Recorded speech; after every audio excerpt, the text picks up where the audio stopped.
there was a book that was published in the 1980s called The Roots of Treason by a psychoanalyst named Fuller Torrey, or he used an initial E at the beginning, E. Fuller Torrey. And he knew nothing about poetry, I think could have cared less about poetry, but he felt that there had been a grave injustice done for the people of the United States, and that it was psychiatrists at St. Elizabeth's Hospital who were shielding Ezra Pound from going on trial and being hung for treason. And it was quite, it was an interesting book at the time because whether, though probably most people did not agree with it, it was, as Elliot Weinberger said, it landed on the what do you call it? Like the it's sort of in the machinery of the pound industry, like a wasp's nest, and it really forced people to come much more to confront his politics. And prior to that, I think most people who wrote about Pound tried to avoid, some of the more complicated nuances of the politics and wanted to look at it just as poetry.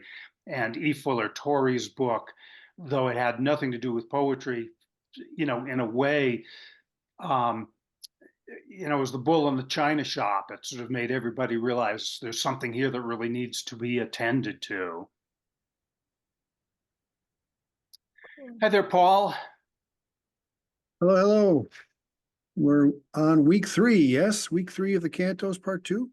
We are on week 3, yeah. And I think that since, most of the folk here have, went through part 1, I'll sort of further clue in any newcomers that we're not necessarily going to be reading straight through the cantos, but we're going to be looping back periodically and picking up certain themes or even cantos. And while we do that, we'll be gradually moving forward. And I thought that we would today take a brief look at the second book of cantos that he published, called 11 New Cantos, and then dive into the 5th decad of cantos. And have all of you been able to access or glance at the schema that I drew up of the various cantos by canto and book? I don't know how many of you have seen that. I think, Paul, you had it posted on the page there. And I want to remind everybody, or give you a little orientation just simply to that document. It looks like Paul is going to put it up here.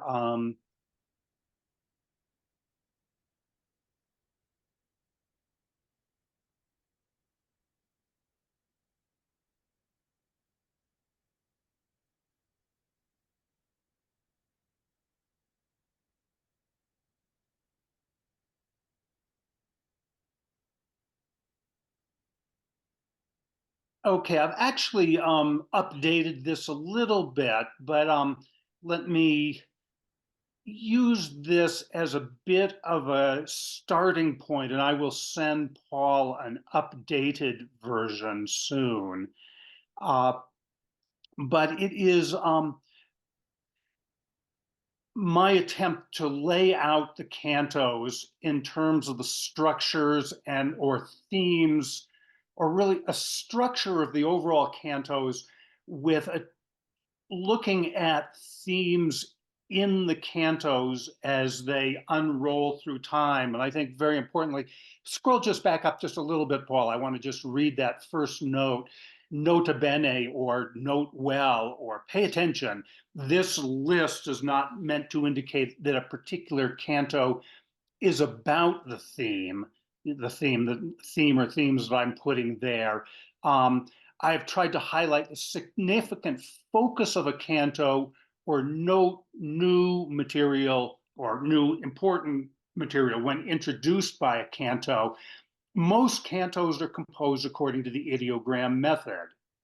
This means they layer various time periods, actors, events, myths, and voices with the intention that the why will eventually become clear by letting image, sound, and sense interplay with your psyche.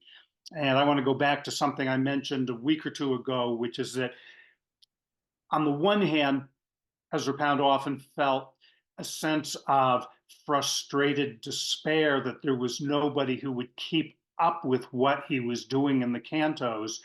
And in another mood, he would tell people that he planned to do 100 cantos just like Dante did.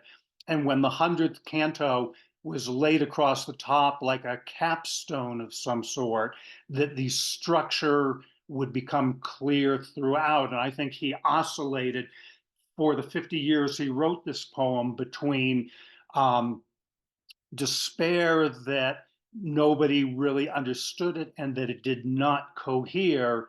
And then on the other hand, that he had a plan moving forward.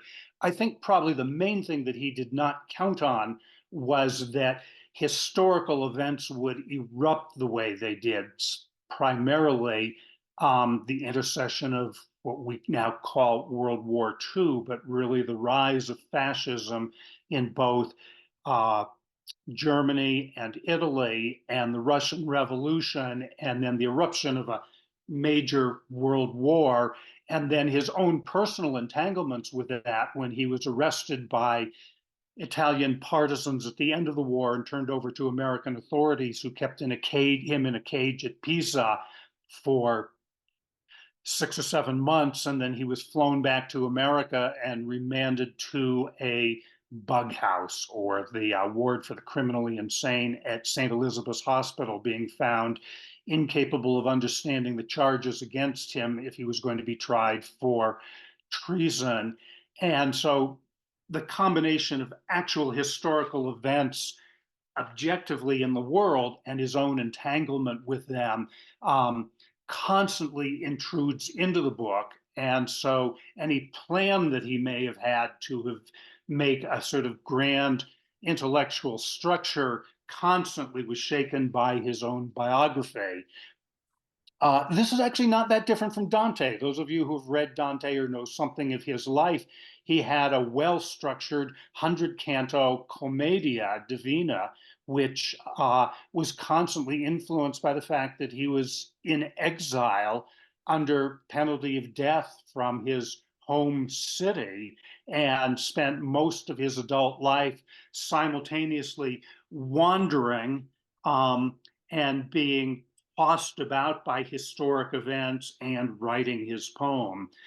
Um, so anyhow, after that nota bene, when I list something for the canto, and I'm not really accurate on a lot of these because there are some cantos that still oh defy me enough in terms of historical material and mythic material and multiple voices that I can kind of clearly say, boil them down or isolate out several threads, let's say. So you'll see a number of the cantos, I just say, history of banking in Siena and Florence, or, economics or something. So let's take a look then briefly at this here. We open with a draft of 30 cantos, beginning with Odysseus, um, an episode from the Metamorphosis. We move into the old Spanish epic of the Cid. We move into where we really began this second round with what I would call the disasters of Eros, but it's really an ideogram built out of Ovid, the troubadours, the no plays. I mean, there's more than that because we actually have voices of Catullus and Homer in there. But in a way, what are principal ideograms that these cantos present to us.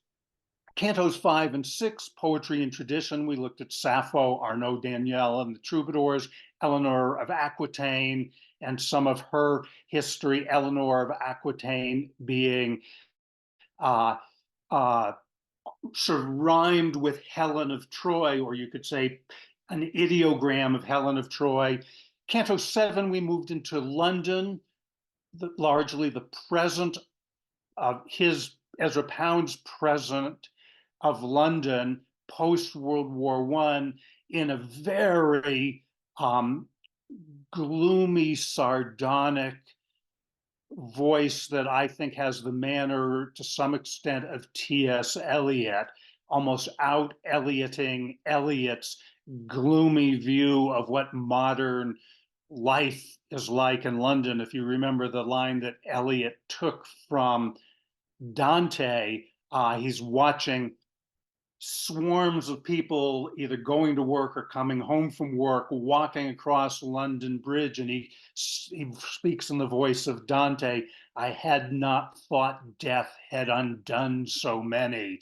And it's that sort of gloomy view of London that Pound really gets in Canto 7.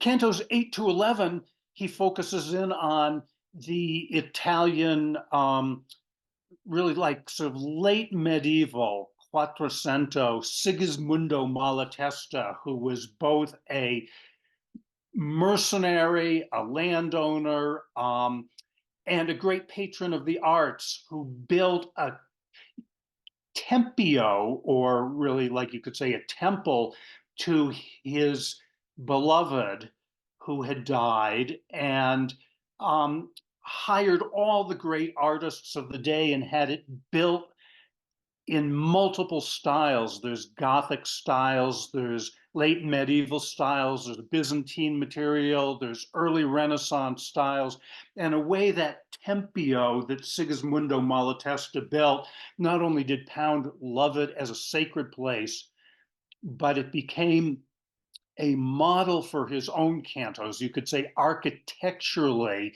a poem that would be built out of multiple literatures, multiple styles, multiple pieces that would all come into alignment with one another, so that you walk not just into the example, say, of an architecture of one period of time, but you had all periods of times available to you when you walked into the tempio that he began to see as the cantos. So these cantos 8 to 11, though they are historical and for most Americans will look very opaque at the outset, were important for Pound surfacing a heroic personality, this Malatesta, who he saw as a founder and an activist and somebody who patronized the arts. So there's the kind of heroic personality and an architecture for the cantos. After that, we move into a little bit of a view of economics, and this is very much the modern era, productive investment versus usury. And usury to Ezra Pound really means non-productive manipulations of money, um, coinage, fooling around with the value of money, lending money without regard to whether anybody's actually reasonably going to be able to use the money and pay you back. So we've begun to get a little bit of a taste of productive investment versus non-productive usury. And this is a sharp swing away from the early cantos, where Ezra Pound seemed to be very much of his generation, questioning what is war, what is war, what is war, just like Albert Einstein had written to Freud, why war? Where does war come from? And the Freudian view had been that war, in a way, was eros gone bad. It was libido that was repressed or distorted or something. And Pound kind of began that with the view that maybe Helen of Troy or Eleanor of Aquitaine or these various sort of uh, disasters of, poor marriages, adultery, murder, jealousy was the cause of war, to beginning to recognize that actually war was largely built up by politicians backed by bankers. And so he begins to look at productive investment. The great model would be agriculture that gives back every year. You put a little investment into the ground and back comes real wealth, versus a kind of manipulation of money that characterizes our times. Canto 13, we saw Kung Fu or Confucius before going into hell and coming out of hell's mouth. And those were the early cantos that were first published. Canto 17, the Eleusinian Mysteries and the Light of the Intellect and Sexuality. Then we went into a couple of cantos that are the Purgatory of Money, that looked at currency, armaments, and banks. We came out and returned to Odysseus. We looked at the troubadour Arnaud Daniel's poem, and that great word pound was in quest of Noigangres. We found Thomas Jefferson in Canto 21 being rhymed a little bit with Sigismundo Malatesta as somebody who was building an estate that could employ artists. We moved back into economics, back to Eleusis. We had various Italian customs. We moved through other cantos that work with medieval material. The medieval world pound found had a radiance to it that he liked to contrast with what he considered the sloppiness of the modern world. And that's effectively where we ended last week with our complaint against pity, and talked a bit about the possibility, or that song that he models on Chaucer had to do with the enclosures in the British Isles where land was being taken for the crown, and peasants, common people, just about anybody was being excluded from the land itself. And that's the end of a draft of 30 cantos.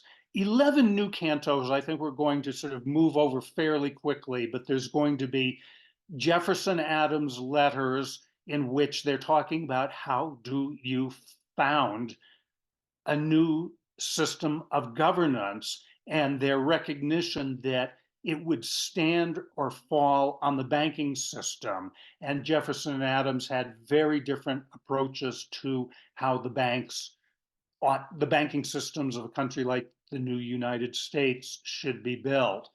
From there, we moved into Canto 34, which is a sort of purgatory now around money and warfare. And if you don't get your money right, it's going to inevitably lead to warfare.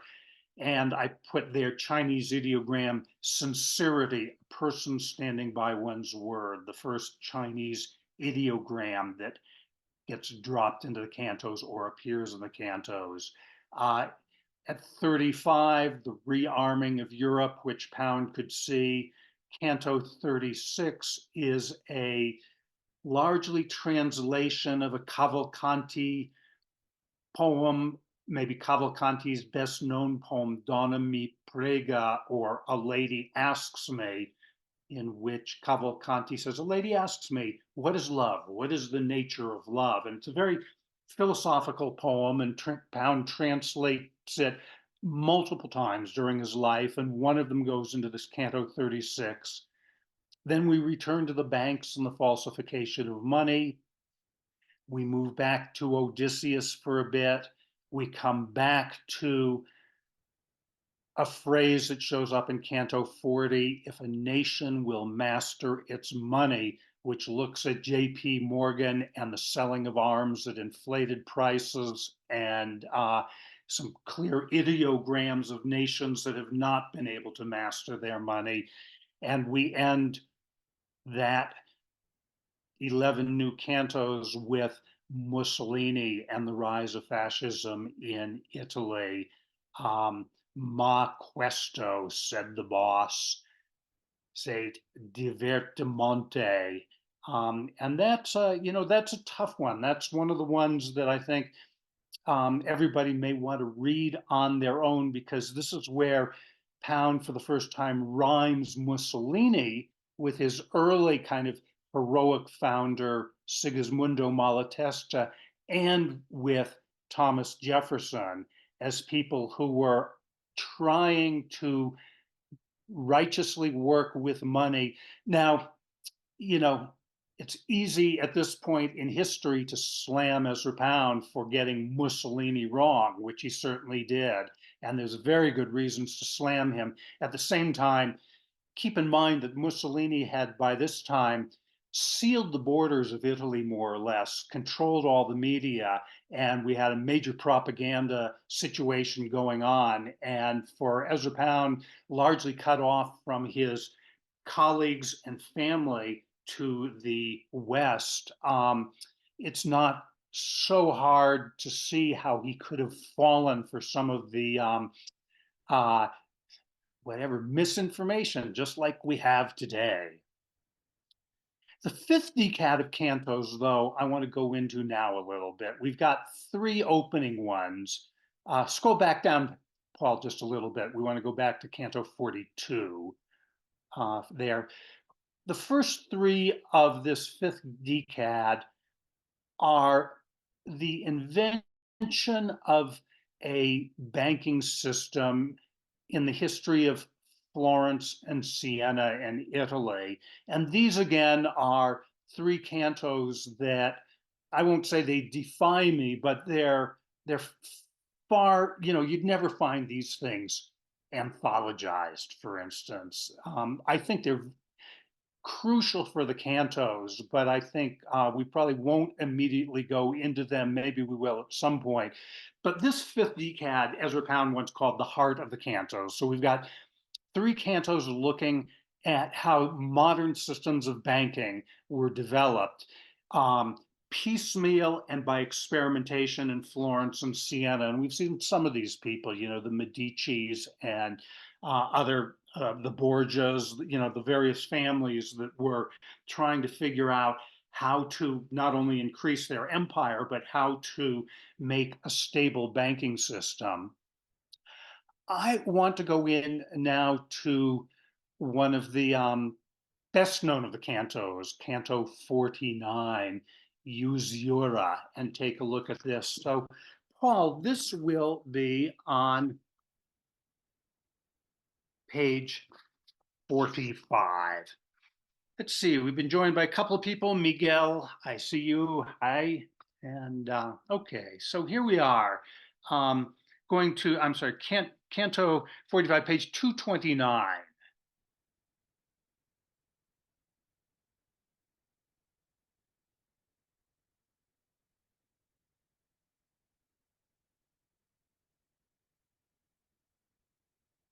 Let's see, a little further down, Paul. That looks like Canto 43. Well, these are the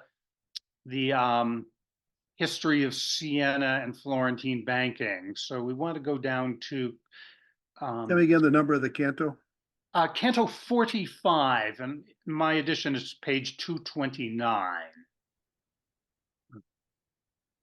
because I think that the pagination is a little bit different.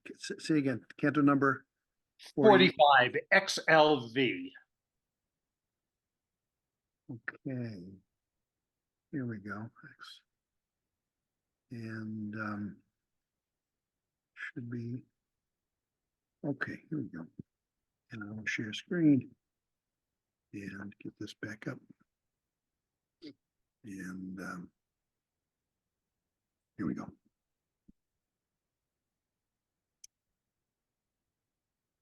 So this is the Usura canto, and there's going to be a piece of it coming back later, but most anthologies that have some cantos are likely to have this in it, Canto 45. And good to remember that it comes after three cantos of the history of Sienese and Florentine banking. and the effort to find a banking system that is stable and not exploitative. Canto 45. With usura. With usura hath no man a house of good stone, each block cut smooth and well-fitting, the design might cover their face. With usura hath no man a painted paradise on his church wall, harpus et luz, or where virgin receiveth message and halo projects from incision. With usura seeth no man Gonzaga, his heirs, and his concubines. No picture is made to endure, nor to live with, but it is made to sell, and sell quickly. With usura, sin against nature. Is thy bread evermore of stale rags? Is thy bread dry as paper?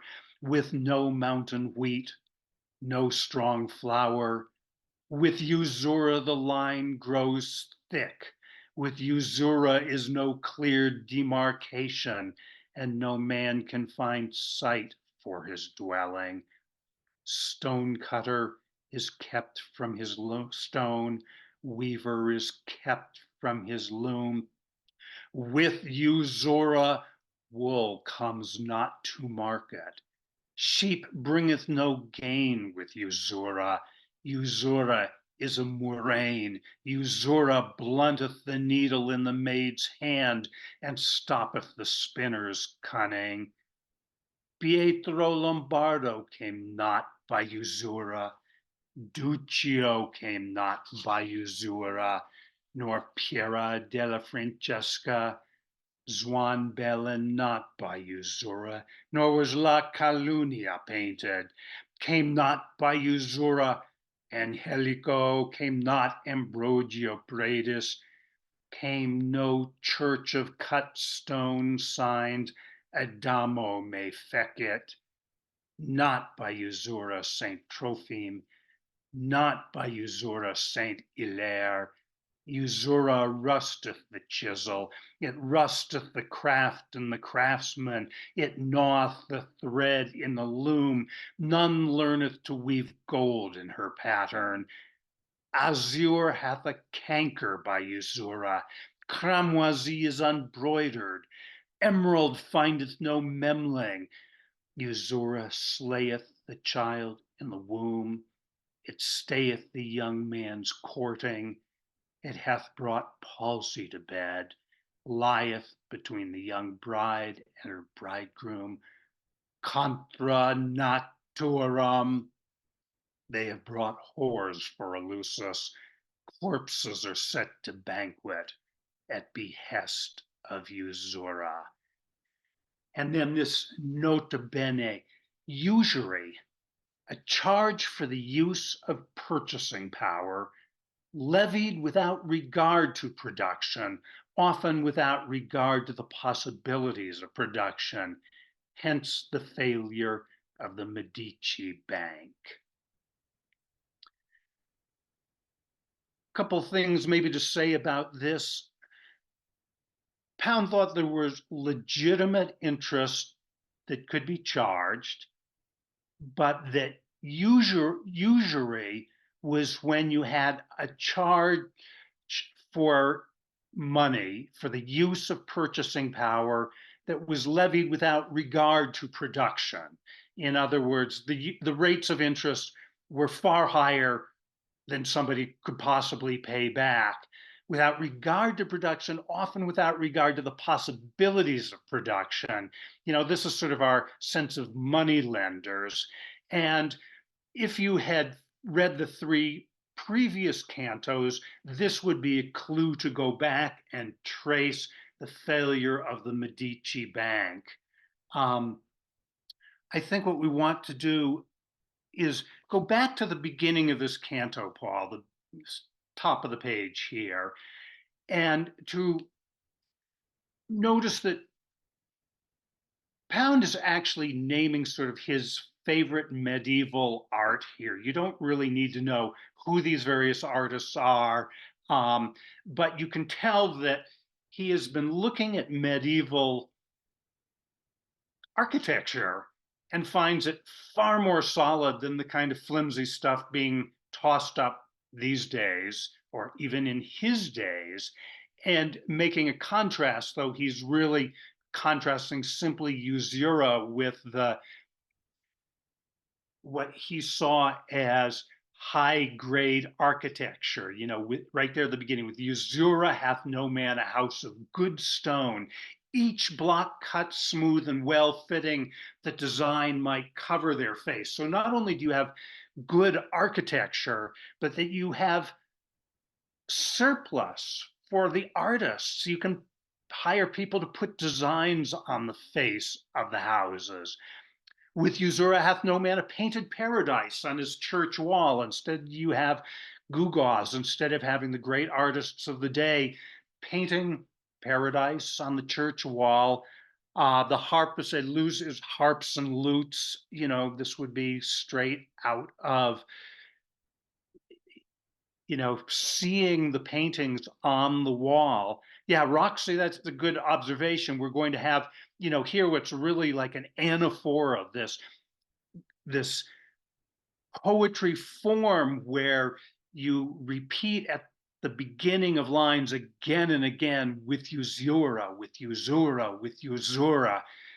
Um, simply looking at the paradise he's seeing on the church wall, there's no harps and lutes or a virgin receiving a message and halo projecting from the incisions in the saints' heads. With Usura, seeth no man Gonzaga and his heirs and his concubines, found as clearly looking at a fresco here. And then he really comes down very quickly to what's going on to some extent, not just in the modern world, but in times of usury. No picture is made to endure nor to live with, but is made to sell and sell quickly. And then he spells it out with usura, sin against nature.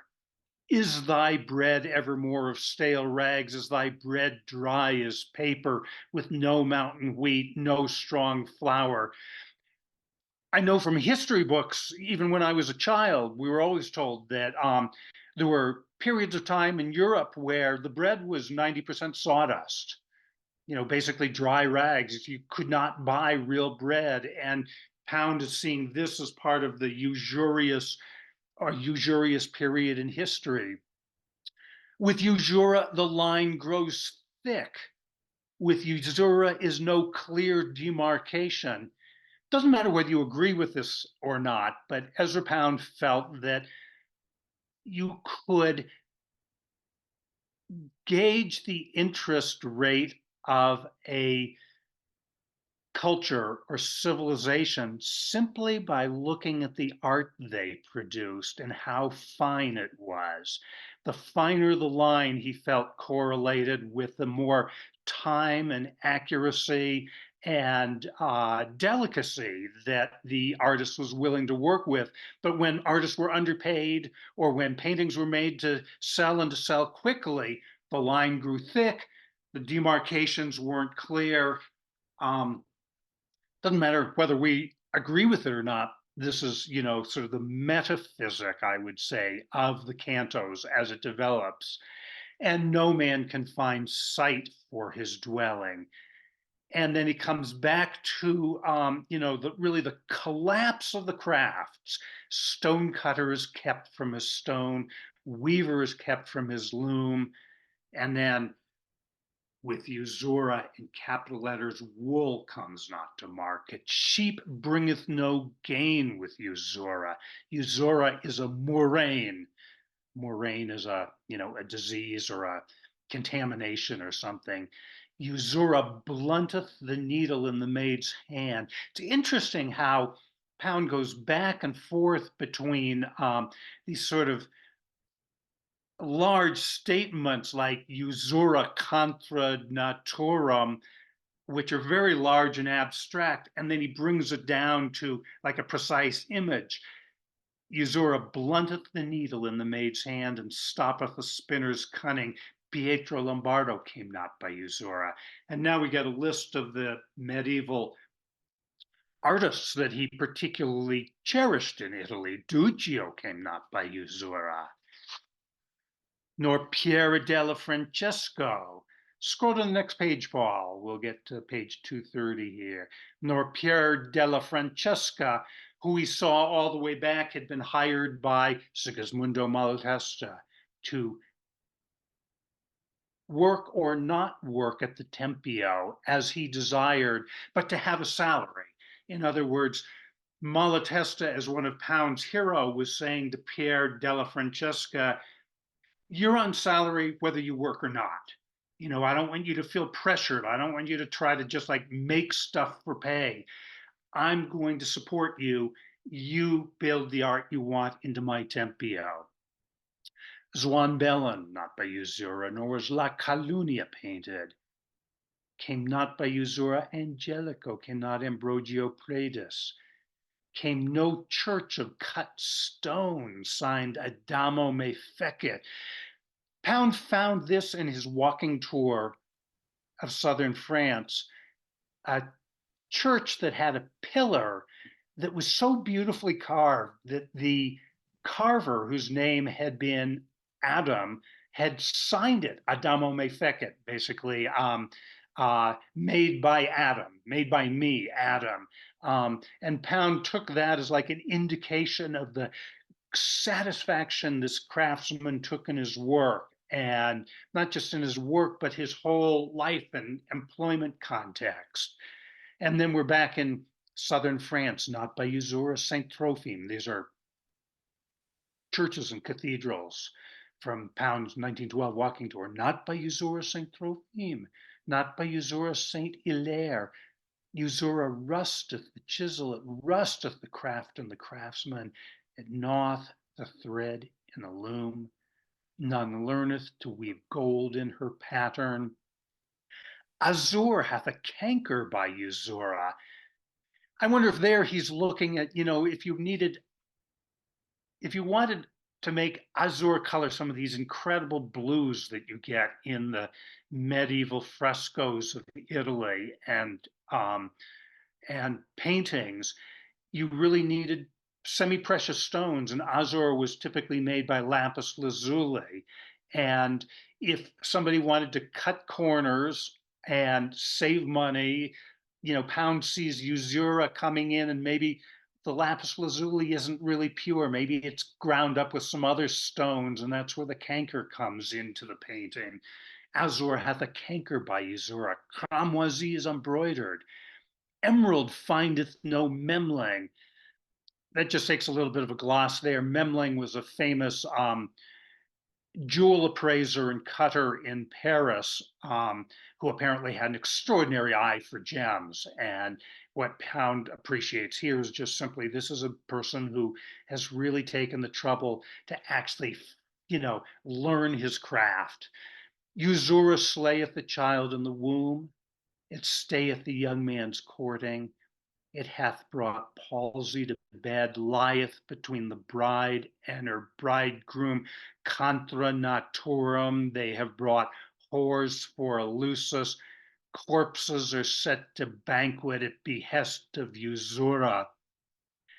If you remember, last week we read some passages in a canto where the young king had secretly married Isolde in Portugal, and when jealous courtiers found out, they murdered her. She was buried, and when he ascended to the throne, he had her body dug up and put on the throne next to him and made her murderers come and pay homage to her feet. I think this is probably echo here. Corpses are set to banquet at behest of usura. Or to me, it also echoes back to that Canto 7, the grim old men in their clubs in London who were spearing their dried out pork cutlets with their forks and don't really talk when they open their mouths. It's like husks are talking. There's a cackling as of cicadas or something. You know, I think when you find certain lines in the cantos, they will echo, and it's really up to you to find the echoes. And the echoes happen, So for me, these last two lines, corpses are set to banquet at behest of Usura, echo in the story of the murder of Isolde and her corpse eventually set up to be worshipped, and the corpse like old men in London who sit in their clubs and in their bank houses counting their money and eating their dry cutlets. So, this is a way that Pound is working where, I'm not saying it's deliberate all the way through. I think he's got now a sort of bank of images that he has built up. We're in Canto 45, and we've seen Saint Hilaire, we've seen Saint Trophime, we've learned about Pierre della Francesca, we've recognized the beauty of certain architecture, the beauty of certain art. And so by the time we get to Canto 45, this in a way is like a metaphysical statement on the development of the first 44 cantos. So I think not only, a notable canto in itself, but much more, I would say, like a landmark in the journey through the cantos. I think you can simply read it as a poem with that, recognizable anaphora with Usura, not by Usura, not by Usura. Usura rusteth the chisel, it rusteth the craft. You can hear that, the rhythms, the powerful rhythms and the repetitions, the anaphora throughout. And so it stands on its own, and many people have used it that way by putting, anthologizing it in a, collection of modernist poetry or English language poetry or something. At the same time, I think it's a landmark poem in the cantos. And I think it also shows that whenever Pound seems to be going off in these strange directions, and you find two or three cantos full of historical data and funny voices and weird little images and symbols scattered on the page and stuff you've never heard of, he brings himself back with these kind of cantos that in some senses summarize and reflect back on, but also in some ways show a certain kind of lyric potential here. And then let's look at how it moves into the next canto and listen to the tone of voice change. And if you will say that this tale teaches a lesson, it's interesting that he's speaking of it as a tale, but I think he's reaching back almost into the Homeric world and thinking of himself as like a Homer building the Odyssey full of tales.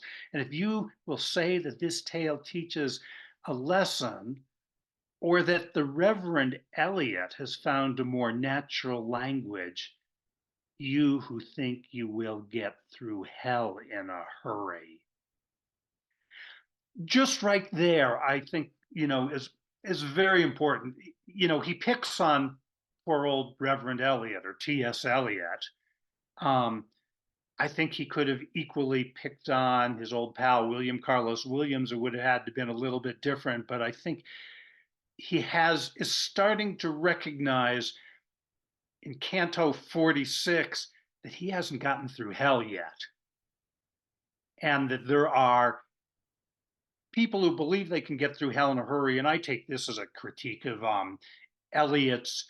T.S. Eliot is the St. Louis boy who went to Harvard and ended up in England, worked at a bank, got a job as editor at Faber and Faber, and then magically converted both to monarchism in England and Anglicanism. And I think Pound thought this was not only sort of a dopey thing to have done, but that in a sense, the easy way through religion is to think that mere conversion will get you through hell in a hurry. And that actually getting through hell is a lot harder. And I think Pound is starting to discover that historical circumstances might make it difficult to get through hell in a hurry. So, and if you will say that this tale teaches a lesson, or that the Reverend Eliot has found a more natural language, you who think you will get through hell in a hurry. That day there were clouds over Zoagli, and for 3 days snow, cloud over the sea, banked like a line of mountains. Snow fell, or rain fell stolid, a wall of line, so that you could see where the air stopped open and where the rain fell beside it, or the snow fell beside it.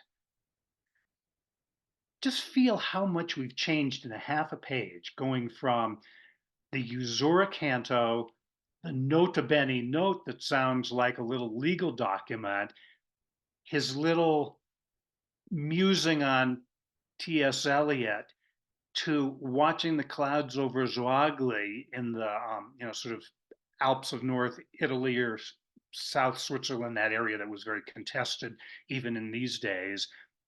Uh, and then after that last line I just read, or the snow fell beside it, where it's just very clear, almost like what you expect from a Red Pine translation or Pound's cafe translations. That day there was cloud over Zoagli, and for 3 days snow cloud over the sea, banked like a line of mountains.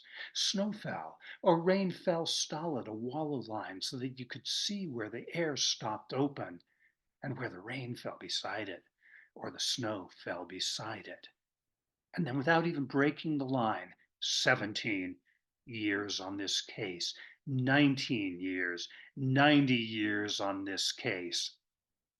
I'm not sure of the exact dates here, but I think the 17 years, he's thinking like, how long have I been onto the idea that it is really usury and the mismanagement of money, the manipulation of money that creates war. And I think he puts in 17 years on this case, referring to himself. And then he must pause and, without going back to scratch it out, decides, no, it's been 19 years.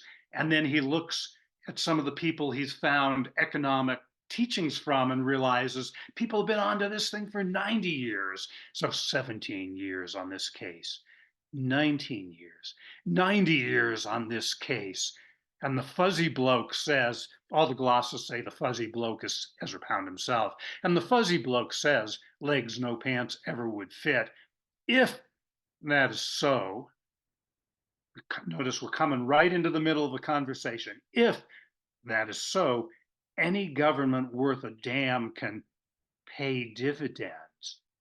The major chewed it a bit and says, yes. You mean instead of collecting taxes? Instead of collecting taxes. That office? Did you see the decenio? Enough people have discredited Pound's economics that there's no need to go deep into it. But the basic dispute that he found between Jefferson and Adams at the founding of our own American nation had to do with banking, and it had to do whether the banks would be run by the nation, and therefore any interest collected on loans went to the banks, and therefore dividends could be paid to most people, or whether you put the banks into private hands, and for the government to raise money to run the nation, you had to tax people. I know it sounds very simplistic, but I think this was, in a sense, what the Jefferson Adams deliberation and eventually conflict was about. And Pound is clearly coming down on something that sounds both reasonable to me, but alarmingly nationalist socialist, right? That the government takes charge kind of all the businesses, particularly the banking. But you can see, the dispute going through his head at this time, that if banking is done right and it's in the hands of the government, they can pay dividends to everybody instead of collecting taxes. Well, I don't know enough about economics. I'm sure this has been debunked by many, many very fine economics people, but it fits in with Pound's sense of usury that the economic crises of our eras have been the collecting of taxes that people can't afford and the charge for the loans of money that people cannot afford to pay back. In other words, a charge on the levery of production without, any reference even to the possibilities of production. We certainly saw that, like, say, in very big ways with the housing bubble that happened. The banks were allowed to loan you money knowing full well you couldn't possibly pay it back because they loaned you at what looked like such reasonable mortgage rates that your mortgage went up and up and up instead of down. I mean, we see this kind of thing all the time. Um, so then we've got a question mark in the middle of the page there, as one whole line. Watch for even just some of these little oddities that, you never see this in Tennyson or Browning. This is really a new mode of composition. Did you see the decennial question mark? Question mark, decennial exposition, reconstructed office of Il Popolo. I imagine this is just, noting the wealth of the Vatican and the Pope gets a whole new office. Well, ours was like that, minus the Mills bomb and the teapot. Heavy lipped chap at the desk, one half green eye and one brown one, 19 years on this case. Crime of 2 centuries, 5 millions being killed off to 1919, World War I. And before that, debts of the South to New York, that is to the banks of the city, 200 million. War, I don't think, or have it your own way about slavery. 5 million being killed off, couple of Max's drawings, one of Balfour and a camel, and one which, for obvious reasons, has never been published. Old Johnny Bull with a handkerchief. It has never been published. He ain't got an opinion, says Orage about George Bernard Shaw, says Orage about Mr. Exterton, says Orage about Mr. Wells. He won't have an opinion. Trouble is that you mean it. You never will be a journalist. 19 years on this case. Suburban Garden. Greek, says John Marmaduke. A couple of art tricks. What else? Never could set up a nation, wouldn't convert me, don't have me converted. Said, I know I didn't ask you. Your father sent you here to be trained. I know what I'd feel. Send my son to England and have him come back a Christian. What would I feel? Suburban Garden. Said Abdul Baha. I said, let us speak of religion. Camel driver said, I must milk my camel. So when he had milked his camel, I said, let us speak of religion. And the camel driver said, it is time to drink milk. Will you have some? For politeness, I tried to join him. Have you ever tasted milk from a camel? I was unable to drink camel's milk. I have never been able. So he drank all the milk, and I said, let us speak of religion. I have drunk my milk. I must dance, said the driver. We did not speak of religion.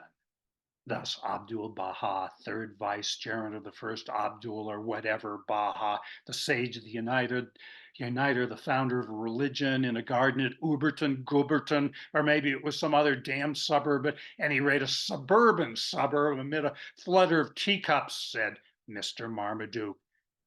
Never will understand us. They lie. I mean, personally, they're mendacious. But if the tribe gets together, the tribal word will be kept, hence perpetual misunderstanding.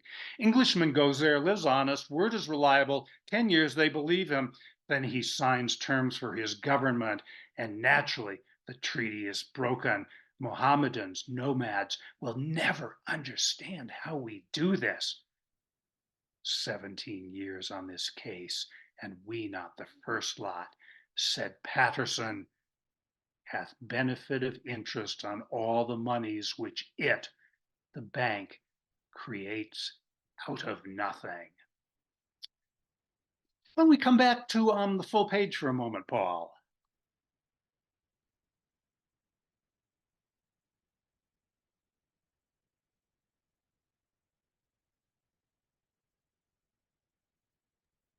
Full screen? Full screen, yeah, that's great. So yeah, I'm just wondering if anybody wants to comment or ask questions. You know, it's moving awfully fast, but it really is just a, you know, like an anecdotal look at Pound's own involvement in this question of usury, of money.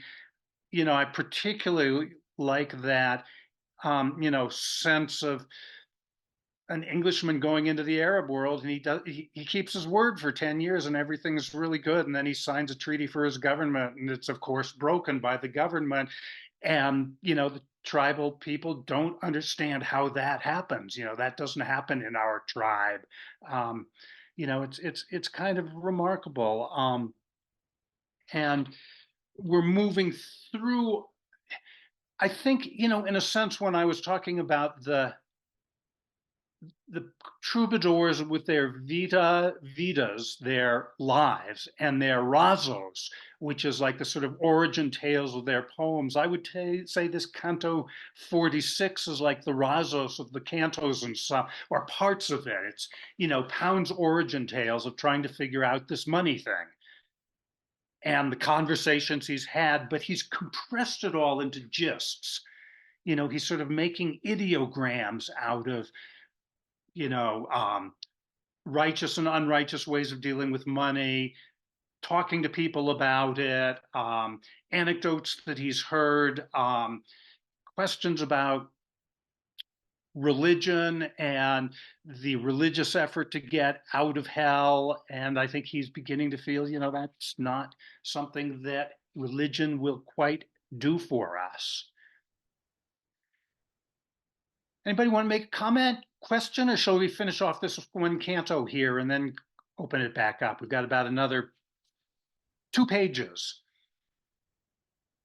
Paul, let's go back to the page 233 there where we left off. Hath benefit of interest in all the monies which it, the bank, creates out of nothing. You'll, of course, recognize echoes of that phrase, creates out of nothing. There may be an effort there. For me, it echoes a little bit what is the collusion, or maybe even the metaphysical basis of both some forms of Christianity with creation ex nihilo, and this idea of banks that can create money out of nothing. And effectively, what Pound is saying here is that banks lend money that isn't theirs to lend. You and I and everybody else have put our money in the bank, and that gives the bank the money, and they pay us, some very small fraction of the percentage for it, and then they charge huge amounts, which they give to other people, which isn't their money at all, and they get all that interest back. So they're creating money out of nothing. It's all very abstracted, and we see it more and more now, but that is his view. Semi-private inducement, said Mr. Rothschild. Notice how Pound is even getting impatient with himself. He's not even looking up anymore his sources. Semi-private inducement, said Mr. Rothschild. Hell knows which Rothschild, 1861, 64, there sometime. Very few people will understand this. This, I think, is going back to that, the bank creating money out of nothing. Very few people will understand this. Those who do will be occupied getting profits. The general public will probably not see it's against their interest. 17 years on the case. Here, gents, is the confession. Can we take this into court? Will any jury convict on this evidence?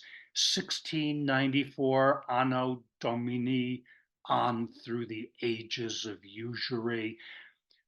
Good phrase right there. I think to regard that a lot of what Pound is trying to document are the ages of usury, right on into haircloth, right on into rotten building, right on into London houses, ground rents, fetid brickwork.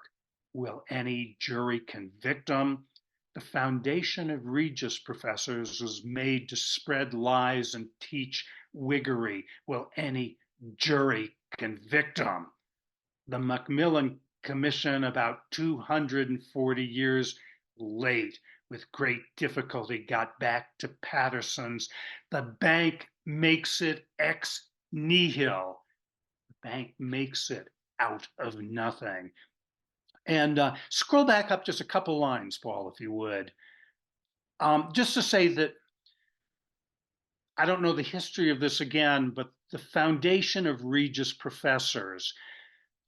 The Regis professors were appointed, well, it was founded by the government of Britain to put about 12 significant professors, sort of tenured professors, into the major universities of Oxford.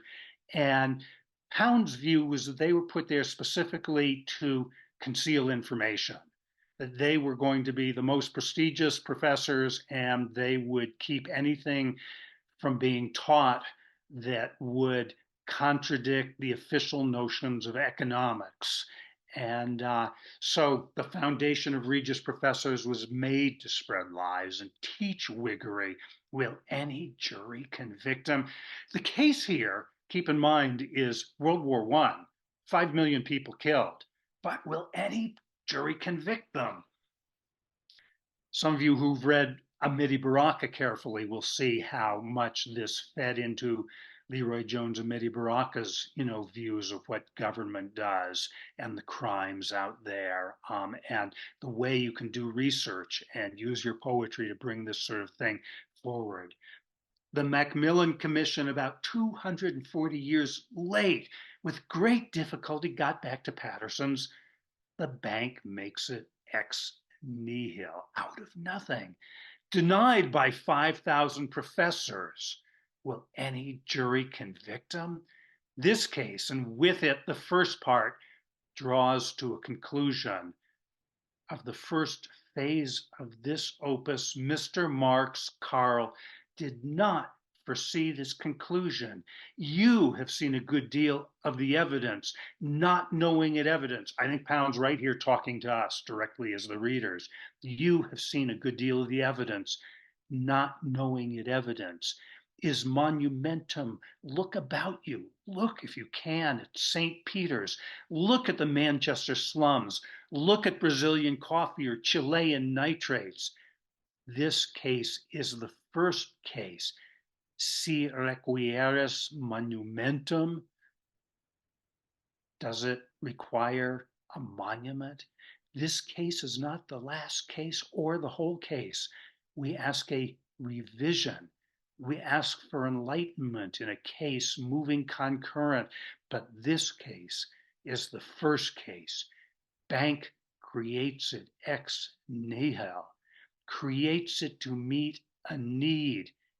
Hic est hyper usura. This is hyper usury. Picking up that line from one of the hell cantos back at Canto 14. Hic est hyper usura. Mr. Jefferson met it. And this is a quote from Jefferson. No man hath natural right to exercise profession of lender, save him who hath it to lend. Replevin, Estoppel, what wangle, which wangle, Van Buren met it. Before that was tea dumped into harbor.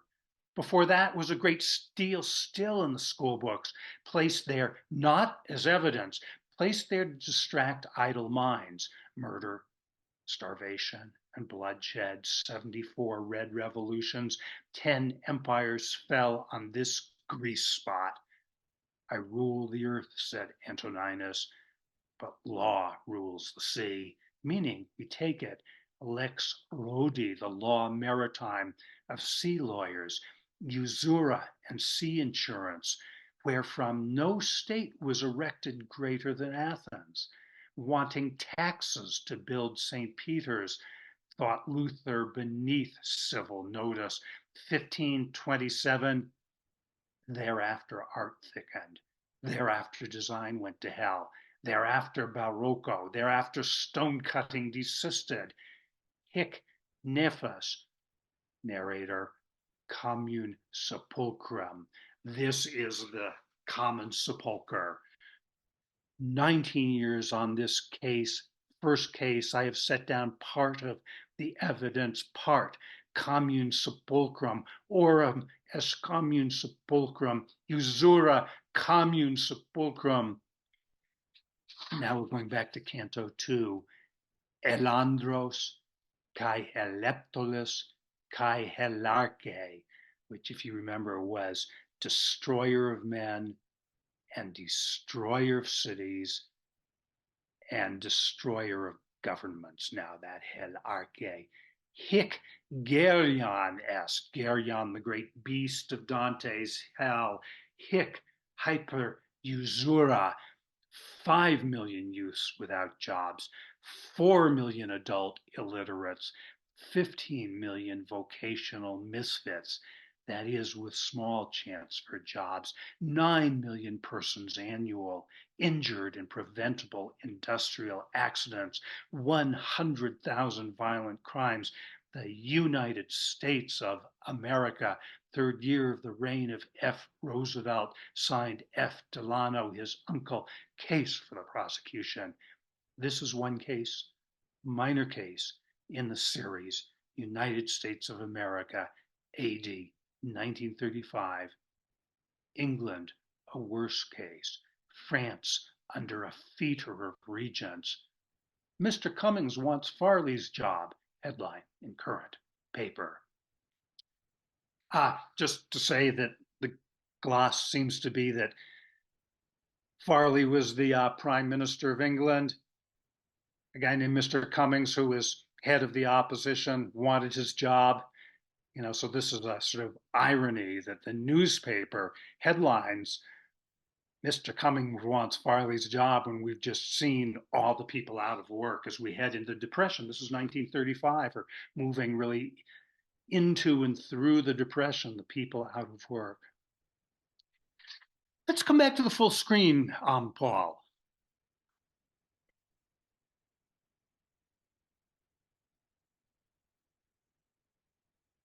I'll be quite sympathetic to people who want to say, hey, that ain't poetry. That's an ideogram of economic and historical detail, and I can't make head or tails of it. And plus, if I understand the economics, it's not going to work anyhow.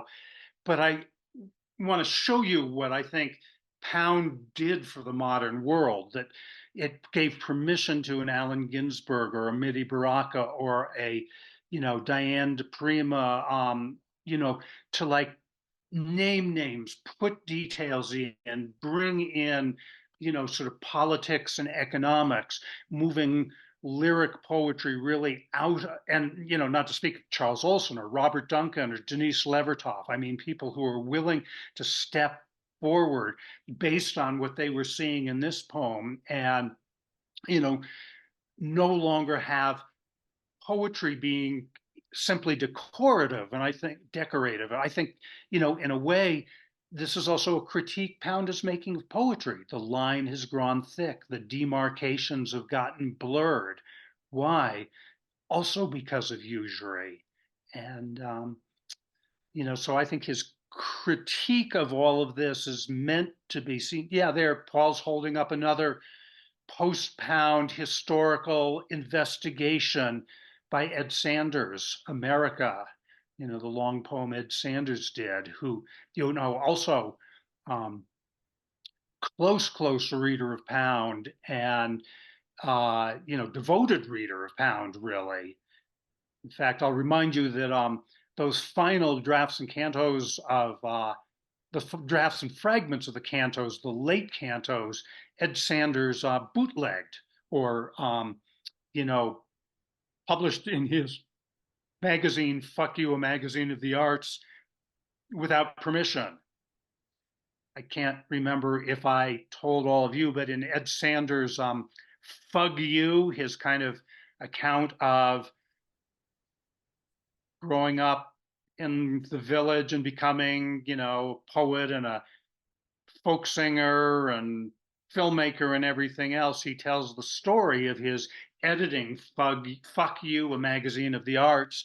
And when he managed to get a copy of those early cantos, I don't know where I know he got them from Tom Clark, he said, but I don't know where Tom Clark got them, but he published them in his magazine or as an issue of the magazine.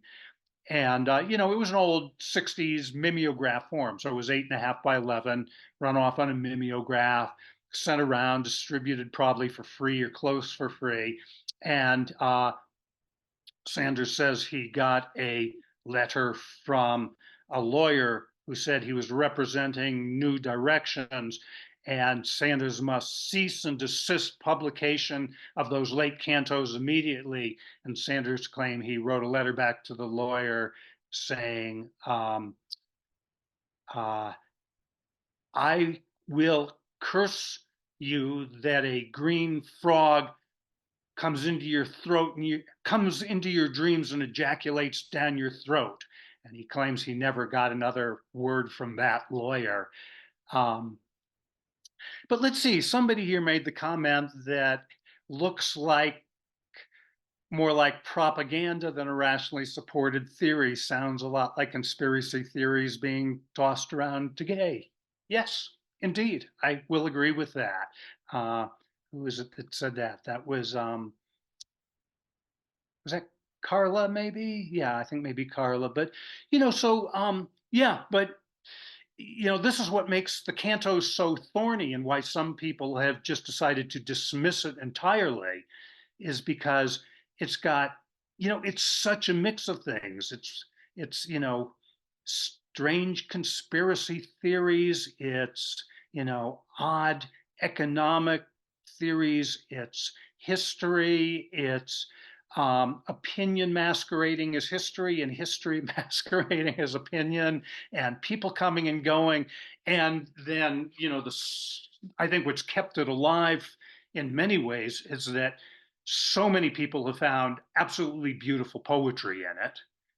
And other people have found, whether it's right or wrong, a way of writing poetry that includes things that had been largely excluded from poetry.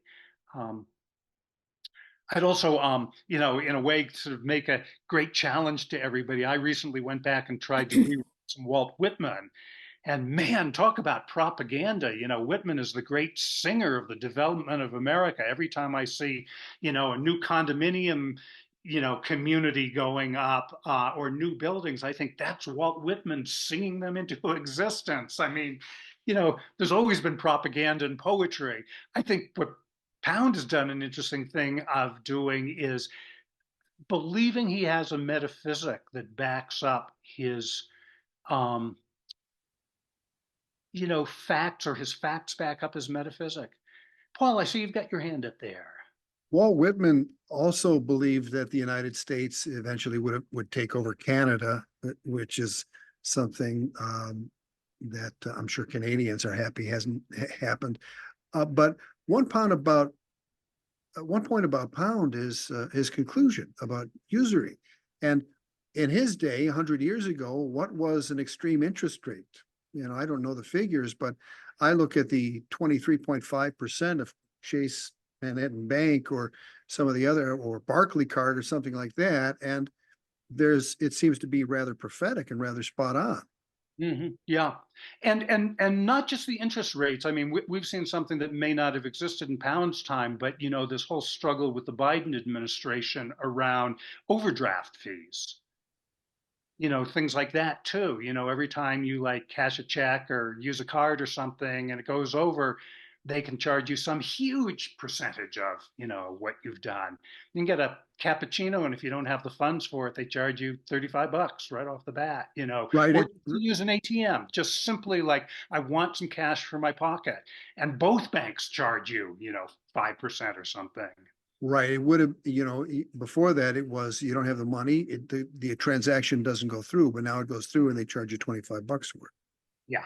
Or I just got a notice from the city of Chicago that I am included in a class action lawsuit against the city for uh, drastically overcharging parking fees uh, because they were supposed to be capped at $250, and they were charging people upwards of like $2,000 to $3,000 for the same ticket. Wow. Yeah. But in a way, we could talk forever about what's right, what's wrong here. But I think seeing the structure of the cantos, um, using what you find usable, reading what you find worth reading. It's such a huge mixed bag here, and the contrast between the sort of almost biblically prophetic town of that Usura canto and the sort of um, somewhat swaggering quality of this last canto we read, that 17 years on the case, 19 years of the case. I've shown you part of the evidence. You didn't know it was evidence. Um, you know, the first case among many, but he is taking it back to World War One. We've got it very clearly that 5 million people killed. And then after that, the unemployment rates and various things. And, so whether he's right or wrong, he does feel that he's still trying to work his way through hell. And I think this is when I mentioned that there's some personal stuff going on here. For him to open Canto 46, grumbling about or making fun of or teasing or just mocking his old friend T.S. Eliot. If you think he's found a more natural language because he has joined the Anglican Church, and then the way he says, you who think you will get through hell in a hurry, I think he's recognizing that you don't get through hell in a hurry. And I bet, he was supposed to be through hell at end of Canto 33, or it's like Canto 30. So he's still, moving right along and hasn't figured out a way to get into even purgatory yet. And I think what we're going to be seeing is this back and forth movement where hell becomes a state of mind, paradise becomes a state of mind. Paul, let's go to the next canto, page 236, canto XLVII, or 47, which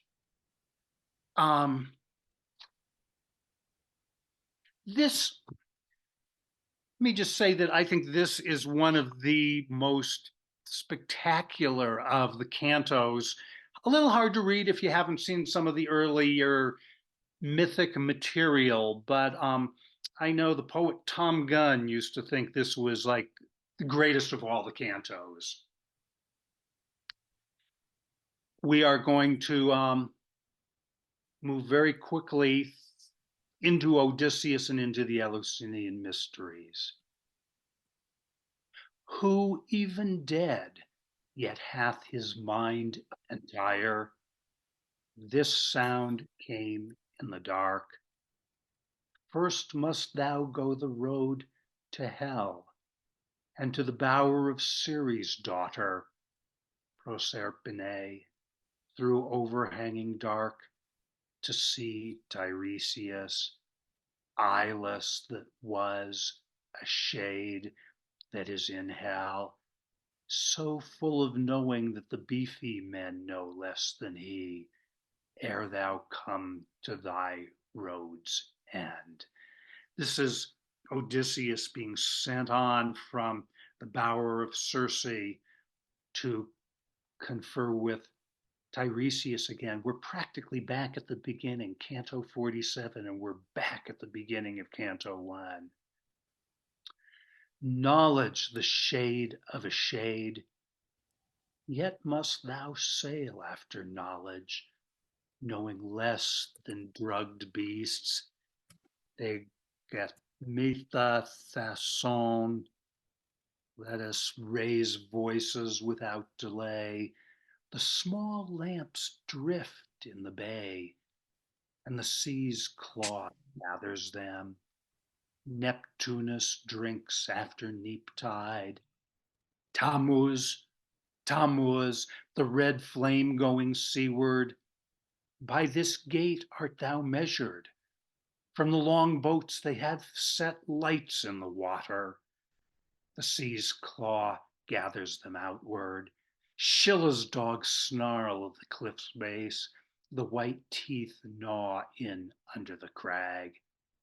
But in the pale night, the small lamps float seaward. To Diona, to Diona, Kai Morai Adonan, Kai Morai Adonan. The sea is streaked red with Adonis. The lights flicker red in small jars. Wheat shoots rise new by the altar, flower from the swift seed. Two span to a woman. Beyond that she believes not. Nothing is of any importance. To that is she bent, her intention. To that art thou called, ever turning intention. Whether by night the owl call, whether by sap in shoot, never idle. By no means, by no wiles intermittent. Moth is called over mountain. The bull runs blind on the sword, not to Oran's. To the cave art thou called, Odysseus. By Molu hast thou respite for a little. By Molu art thou freed from the one bed, that thou mayst return to another. The stars are not in her counting. To her they are but wandering holes. That's Penelope, of course, making her tapestry. The stars are not to her counting, not in her counting. To her they are but wandering holes. Remember, she's at home weaving and unweaving, weaving and unweaving. And now we're going to suddenly move into straight up translation from Hesiod as a contrast to the ages of usury. Begin thy ploughing when the Pleiades go down to their rest. Begin thy ploughing, 40 days are they under seaboard. Thus do in fields by seaboard and in valleys winding down toward the sea. When the cranes fly high, think of ploughing. By this gate art thou measured. Thy day is between a door and a door. 2 oxen yoked for ploughing, or 6 in the hill field, white bulk under olives, a score for drawing down stone. Here the mules are gabled with slate on the hill road. Thus was it in time, and the small stars now fall from the olive branch. Forked shadow falls dark on the terrace, more black than the floating martin that has no care for your presence. His wing print is black on the roof tiles, and the print is gone with his cry. Those last number of lines remind me of, I don't know, again, like as I said, like Red Pine's translations of Chinese poetry or something. White bulk under olives, a score for drawing down stone. Here the mules are gabled with slate on the hill road. Thus was it in time, and the small stars now fall from the olive branch. Those, I think, are the little flowerets of the olive. Forked shadow falls dark on the terrace, more black than the floating martin that has no care for your presence. His wing print is black on the roof tiles, and the print is gone with his cry. So light is thy weight on Tellus, thy notch no deeper indented, thy weight less than the shadow, yet hast thou gnawed through the mountain, Scylla's white teeth less sharp. Hast thou found a nest softer than Cunus? Or hast thou found better rest? Hast thou a deeper planting? Doth thy death year bring swifter shoot? Hast thou entered more deeply the mountain? The light has entered the cave. Io, Io, the light has gone down into the cave. Splendor on splendor, by prong have I entered these hills. Let the grass grow from my body, that I hear the roots speaking together.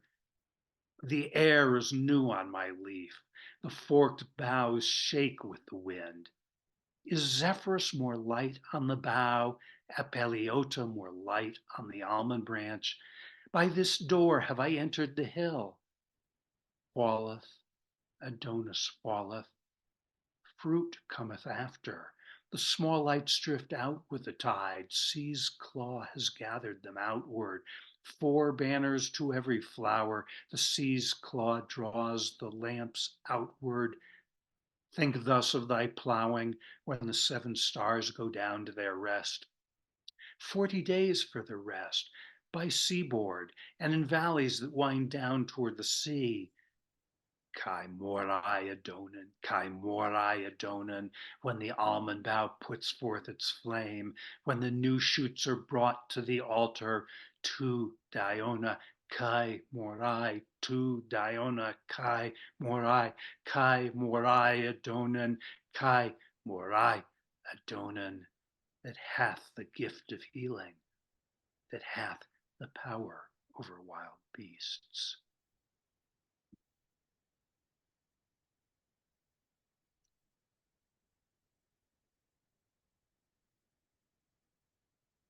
Quick scroll to next page, Paul. Just we're going to do 2 lines just to get the feel of the rhythms being set up now. And if the money be rented, who should pay rent on that day? Some fellow who has it on rent day, or some bloke who has not? So again, these extraordinary shifts of voice here going on. This next canto, 48, is a great deal more of economics, the ages of usury and armaments contrasted with a kind of almost agricultural model. But go to go 2 pages, Paul, to page 243. I want to just show one more thing just as an interesting moment. Yeah, down here.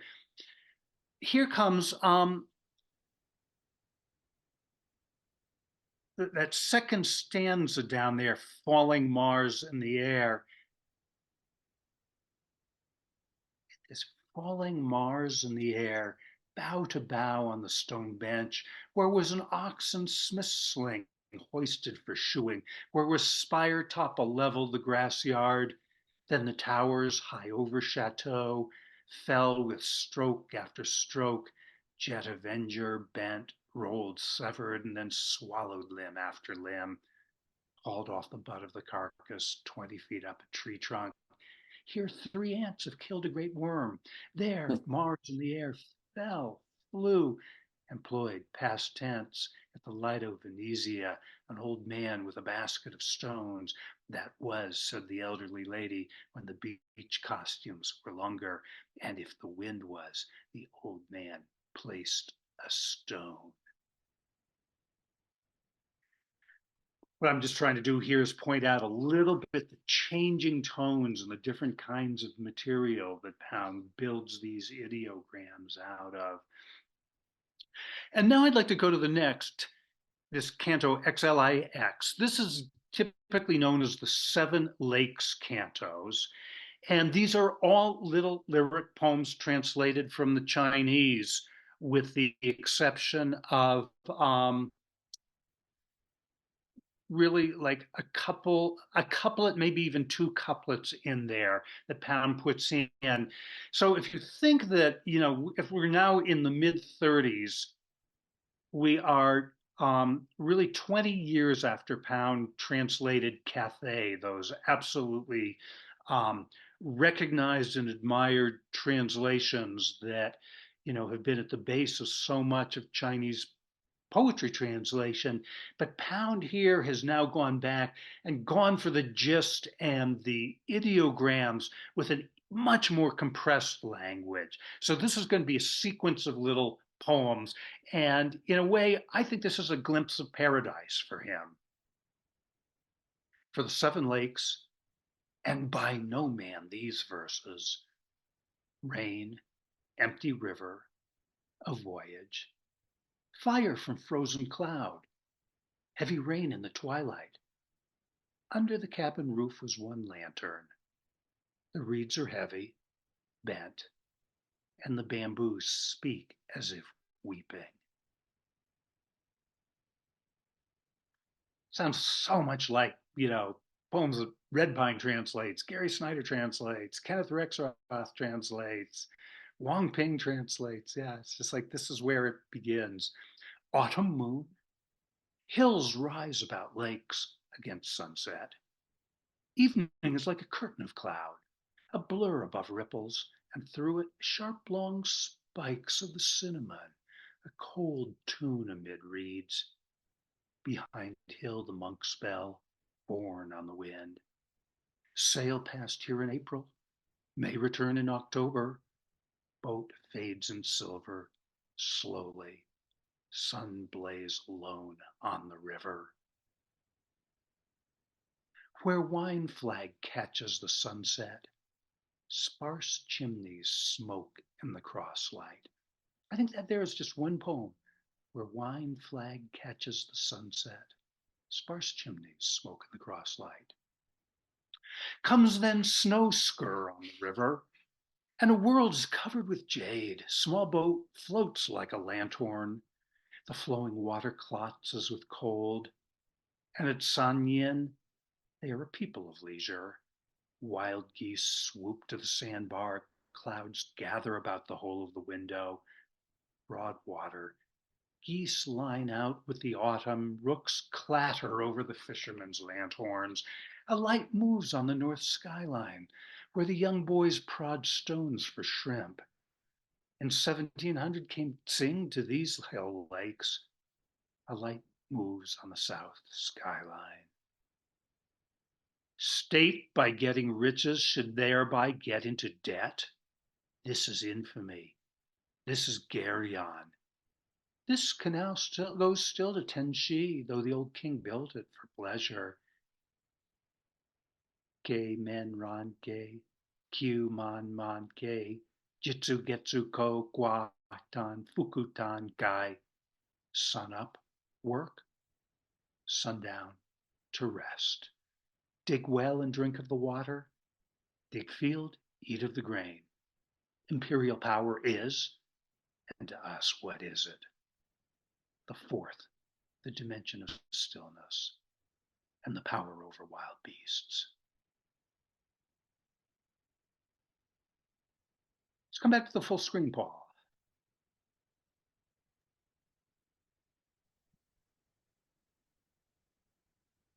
So that's the Seven Lakes Canto 49, and we also saw Canto 47 with the Kai Adonan Morai, chanting, lyric, religion, Chinese lyrics. These things get regularly anthologized. But if you anthologize them without those wacky Cantos 46, full of grumbling about the banks and, you miss the cantos in a way. And this is why I really think of the cantos as being, really serves them poorly when people ignore the complexity, ignore the fuck ups, ignore the, you know, the the the the madness, maybe the madness, and go straight for the beauty because the beauty is there and it's there to be found and it's been incredibly inspirational to people. but it comes out of this whole context, and this book is so complex because of this. Paul, I see your hands up. Yeah, and there's the contrast between those moments of lyric beauty, which if he had excluded them or some editor said, well, this wacky ranting stuff, you got to leave that out. Um, it's in contrast with that makes them more beautiful in a way, don't you think? And my question then would also be, was that intentional or is that just a byproduct of his process? Well, I think his process is intentional as much as he can be. I mean, obviously, as we all know as writers, it's hard to be completely intentional, but I think it's deliberate, but I think he's working his way towards recognizing that hell is not a place, hell is not a time, paradise is not a place, paradise is not a time. That these are, in a way, states of mind or states of poetry. And so rather than seeing that he's going to go through hell in a hurry, up purgatory and into paradise, he's beginning to recognize these different ways of having working with your mind, working with your poetry, working with your understanding. And I think he's setting up big rhythms. I mean, it's so easy to talk about rhythms like metrical feet or something, but Pound's rhythms are getting to be chunks of cantos at this point. You could say instead of stressed, unstressed, you've got, you know, historic economic data, paradise, historic economic data, Chinese poetry, historic economic data, lyricism, love poetry. I think he's deliberately setting this up with a faith that, but a faith in his method, but he may not be able to articulate a method. I can't articulate a method, but I can point out this is looking to me and feeling to me like rhythms. Sam Hamill likes to point out the Greek poet Elitis, who said that heaven and hell are made of the same stuff. Yeah. Let's see. I saw a hand up there. I think CJ, you had a hand up.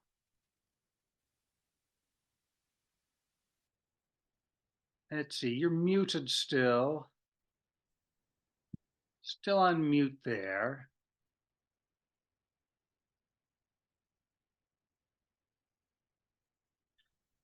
There. Hey. Good. The part with the three-letter words, or mostly three-letter words, kai, nen, ran, ki, sounds like a mantra. Mm-hmm, mm-hmm. Um, The reason it sounds like a mantra, you probably recognize Jitsu Getsu and Fuku if you've been in a Zen monastery and chanted the Heart Sutra. I mean, this is, very much like, there are recognizable words here from the Japanese because Pound is working with these notebooks of Ernest Fenollosa that have been written in Japanese. They're studies of Chinese poetry. And so underneath the Chinese characters, Fenollosa has written the Japanese transliteration. So this is, very likely, well, it is from a Chinese poem.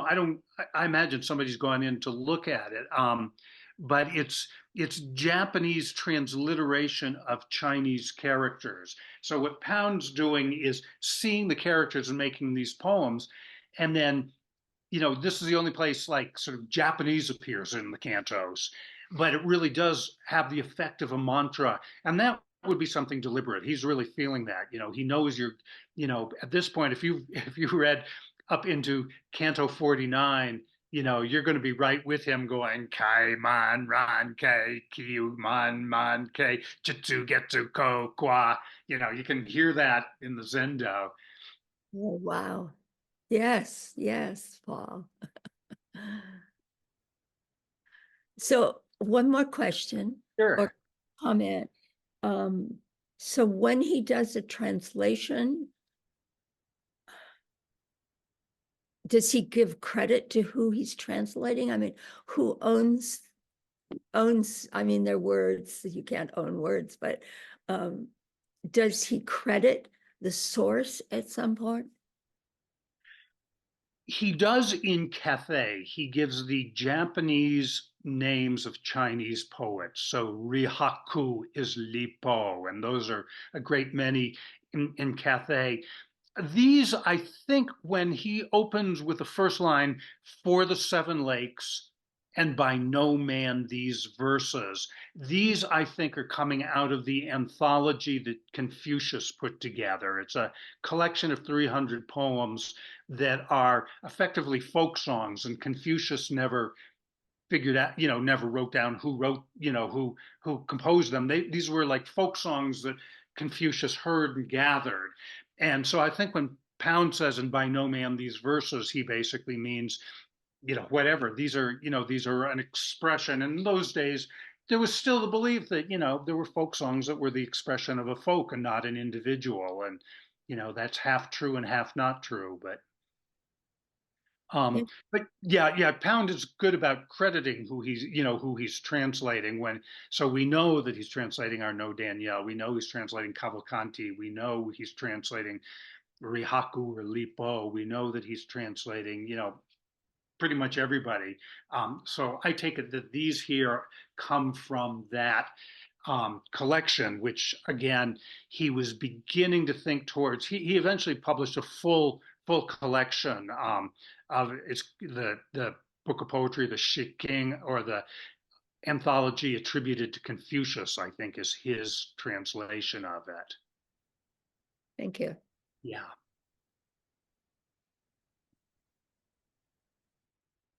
The Confucian Odes, yeah, the Confucian Odes. And that's a later job. That was done, I think, when he was, sort of around Saint Elizabeth. And possibly while he was a little bit at Pisa, he began those, but he had already done these ones and dropped them into the cantos as this canto.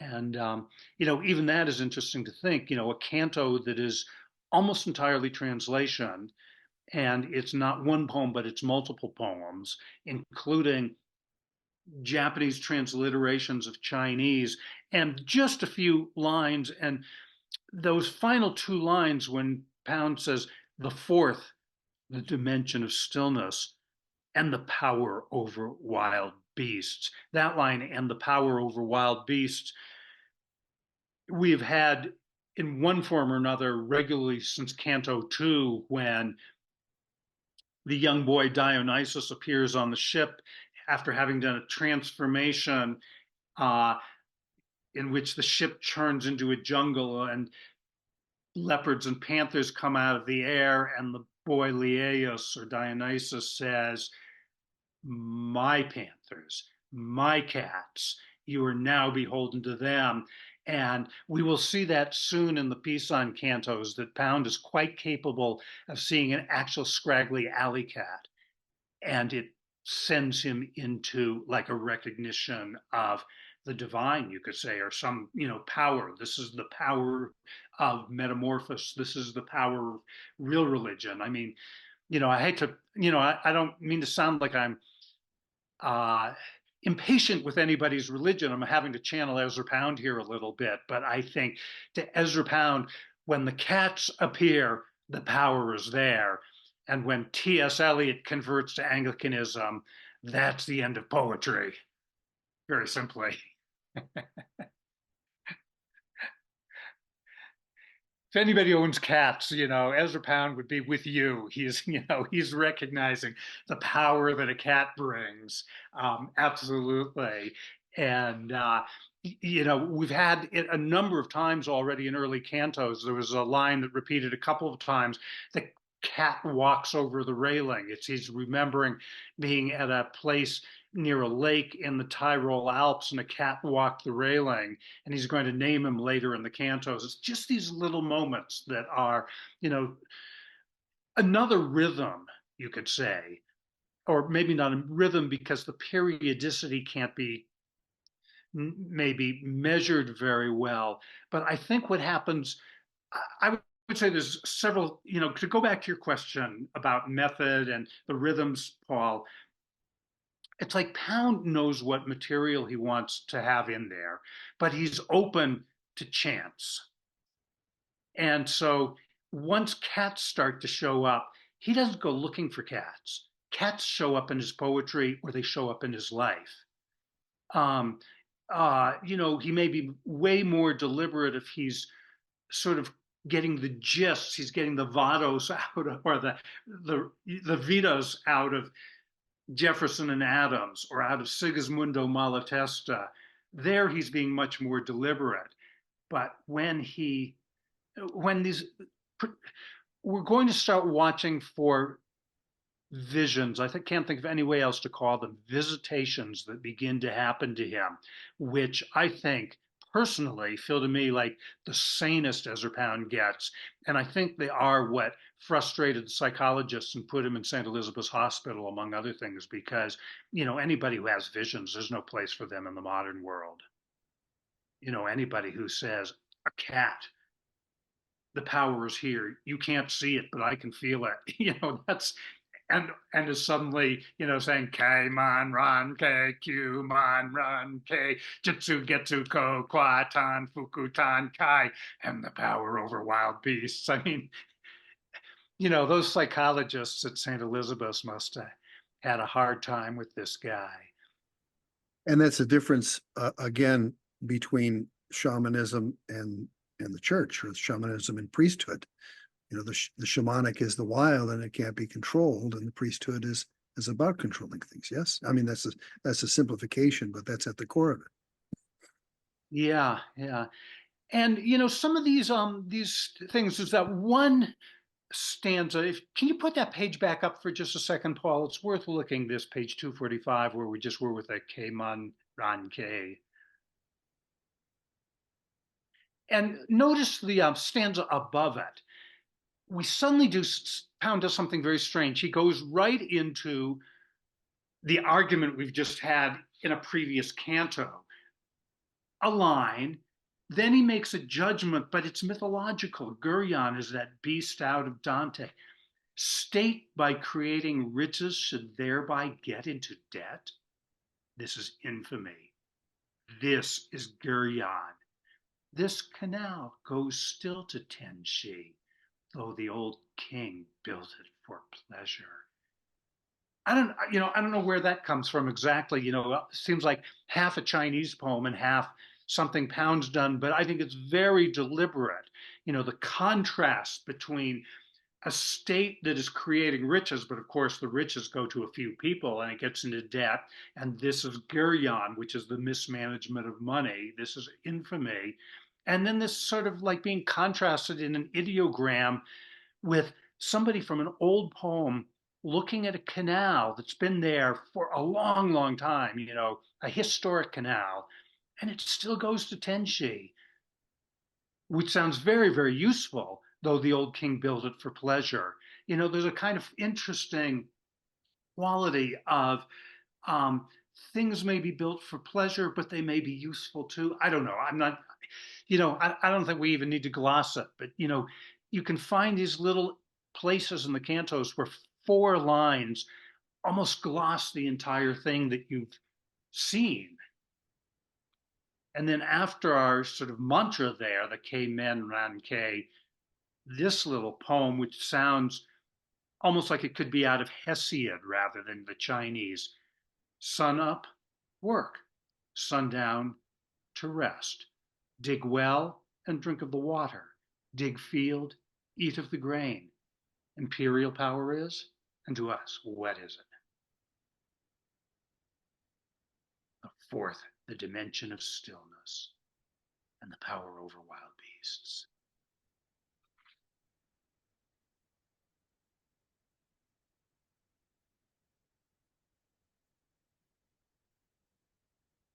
Well, that will be what we'll read for today. But, this is again from the section that Pound at one point called the heart of the cantos, and that rhythm between these sort of, mythological, spiritual, poetic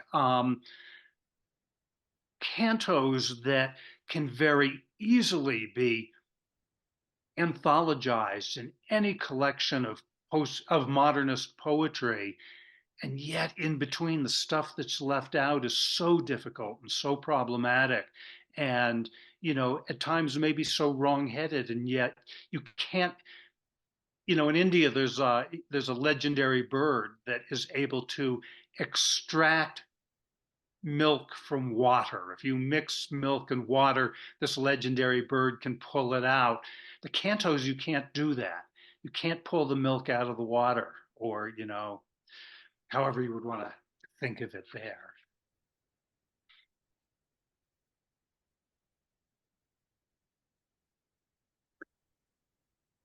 Andrew, you mentioned Red Pine a couple of times. There's a movie about Bill Porter and about his life, mixing biography with his translation of ancient Chinese poets, Dancing with the Dead.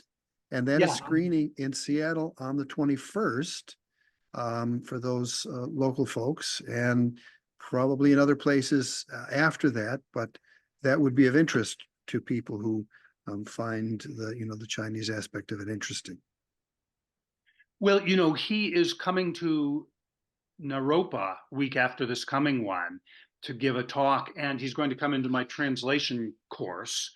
And I have a lot of questions about Pound to ask him. Well, also I have some very elemental questions. One question would be, Bill, where did you first encounter Chinese poetry? It had to be in translation. Was it Gary Snyder? Was it Ezra Pound? Was it Kenneth Rexroth? Arthur Whaley? Who translated Chinese poetry? Where did your heart begin, in a way, or where did your life's work begin? And he has that little book, where he takes all the poems of Cathay that Ezra Pound translated and retranslates them into his own translations and gives little commentaries about them. The movie would be helpful for you if Yeah. you got a chance to view it. Yeah, for I the- do want to see it. Yeah, yeah. I saw the trailer for it. It looked really good. It did. Yeah, it really looked good. I agree. Yeah. A little harrowing when you see old Bill with his walking stick on a, spine of a ridge that, is sloping steeply off to both sides, and he's, pushing his way along it with a walking stick. You realize he's done some remarkable explorations. He didn't seem to be too intimidated by that narrow trail. Yeah, yeah. And if you've ever visited him in Port Townsend and gone along his daily hike through the different neighborhoods of that town on the edge of the Strait of Juan de Fuca, where the Strait of Juan de Fuca meets Puget Sound, you get a sense of his workout, which he does daily, and knows just about everybody in that town. So he keeps in shape, and yeah, it's I've watched the movie once and a little bit more than that. And I hope to interview him about it and talk about how the film came together. In fact, I've got a Zoom schedule with him tomorrow. Where will it be screening? It'll be screening at the Egyptian in Seattle from, I believe it's 3 o'clock on the 21st. And there'll be a Q&A after, questions posed by the civic poet of Seattle, Shin Yi Pai.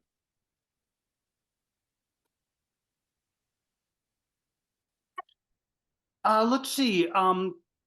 Since last week, somebody asked, anything to read.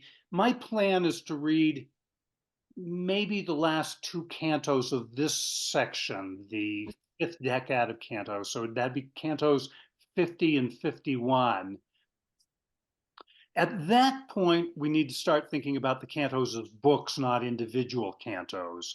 And I want to then skip over the Chinese dynasty cantos and the John Adams cantos. I may say a few words about them. We may look at a few passages and go directly into the Pisan cantos, because I think,